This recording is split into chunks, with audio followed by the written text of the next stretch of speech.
अस्सलाम वालेकुम जी, मैं हूँ सैयद बासित अली। आज हमारे साथ एक लड़की मौजूद है जो सियालकोट शहर से आई हैं।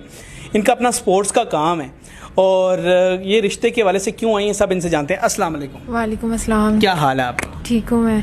अच्छा मुझे बताएं, आप कहाँ से आई हैं? सियालकोट से आई हूँ। आपका नाम क्या है? माही। माही, आपकी एज कितनी है? 27। 27। मुझे ये बताएं, आपका काम क्या है? मेरा स्पोर्ट्स का काम है। स्पोर्ट्स का काम है। क्या बनाते हो आप लोग स्पोर्ट्स में? हम फुटबॉल और बैट बनाते हैं। फुटबॉल और बैट बनाते हाँ हैं? जी। तो क्या उसे बाहर एक्सपोर्ट करते हो? हम बाहर एक्सपोर्ट करते हैं। बाहर एक्सपोर्ट करते हैं आप? जी हाँ। फुटबॉल और बैट? हाँ जी। अपना काम है? जी। कितने बहन भाई हो आप? हम 2 बहन भाई हैं। आप 2 बहन भाई हो? हाँ जी। अच्छा ठीक है। तो आपका वो जो इकट्ठे बिजनेस चल रहा है बहन भाई का, हाँ जी, हमारा इकट्ठा चल रहा है। फादर ने क्यों? जी। तो फादर क्या है, ज़्यादा एज के हो गए?